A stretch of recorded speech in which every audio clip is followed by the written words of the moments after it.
Alright, hello everyone. So this is the review of the Audio-Technica AT2035 Large Diaphragm Condenser microphone.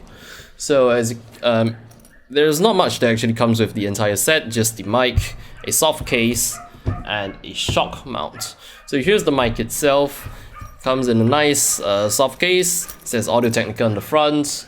Nice padding. I always keep my mic in this. So good accessory to have. Before we take a look at the mic, we will take a look at the shock mount. So this is a very small and low profile plastic shock mount. It's made entirely from plastic. So, however, it is fairly sturdy plastic. It doesn't feel too flimsy. At least it doesn't feel like a toy. But I would say this will be a lot less durable than metal shock mounts. However, given that it's made from plastic, it is also incredibly light, very light. So I think it's a good trade-off, weight and quality. Now the quality of this is not bad. I'm just saying that it's not as durable as metal shock mounts. So it's the pivot is secured by a single knob here, and it holds it quite firmly in place. Now you see there are basically two rings in the shock mount, an inner ring and outer ring, and it's suspended by these strings. Inside here we have metal screw threads, so very nice. At least they aren't plastic in there, so you won't have to worry about your screw threads being stripped off or anything like that after prolonged periods of use. So this shock mount is actually very small and very light, very low profile compared to other microphones with large shock mounts like the Rode NT1A, which had this humongous and extremely heavy shock mount. So for me, this is a huge advantage because it's much easier to move around, it's a lot less weight, and it's much easier to balance on your mic stand. It causes less issues, basically. So here's the mic. The way to put the mic into the shock mount is simply by just pushing it in, wrong way around. So you just push the mic in, and it's held in place by sheer friction. So it's just friction holding it in place, but you don't have to worry about the mic falling through because the base is small enough to keep the entire mic from falling through the shock mount. But there we have it, easy in, easy out, just friction. So here we take a look at the mic itself. You can see it has I'm not sure if it's gold sputtered, but it doesn't quite look like gold to me. It's probably copper or some other material. But then we have a condenser, which is just under 1 inch, I think. It's a large diaphragm condenser, so it's just under 1 inch. We have Audio-Technica at the front. It's a good look at the microphone. Here's the back of it, AT2035, and then we have the XLR connection there. It says Taiwan inside. I'm not sure if you can see that. Inside it says Taiwan, so this mic is made in Taiwan. And here we have two switches, basically the low cut filter and the 10 decibel pad switch. So two good features to have on the mic. However, the switches are quite hard to operate, so I pretty much had to rip out my fingernails to get that little switch to even move. So it's very hard to operate the switches. It's hard to get them in place. So the good side to that would be that it's hard to accidentally operate them, but when you do need them, it's really a pain in the neck to get them to move.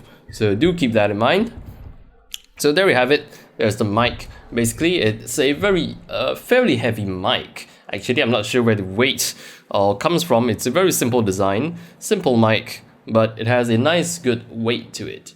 So now let's switch over to the audio from this mic and listen to how it actually sounds like. Alright, so you're now listening to the AT2035. This is how it sounds like. It has a very nice warm tone to it with a bit of presence boost, especially around the 10K range. So you will get quite a lot of sibilance. And now this is a cardioid large diaphragm condenser, so it's directional. It only works from the front, so you need to speak from the front. It will not work on the back, the sides, and the top. So do bear that in mind. Now there is another version of this mic called the AT2050, which I think has a omni and figure 8 pattern as well. But this is the AT2035. It only has the cardioid pattern.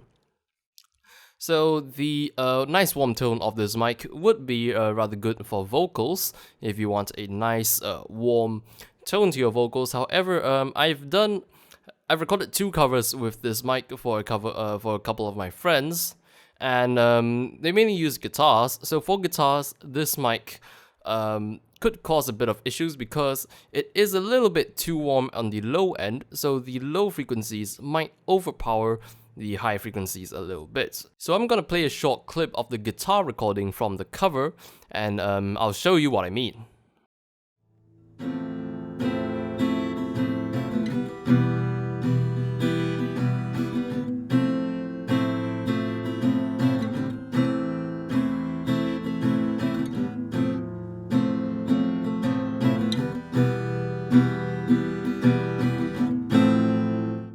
So you might need to do a bit of EQ if you're using this mic for bass-heavy instruments like guitars, but still the warm tone can be quite pleasing when it comes to vocals.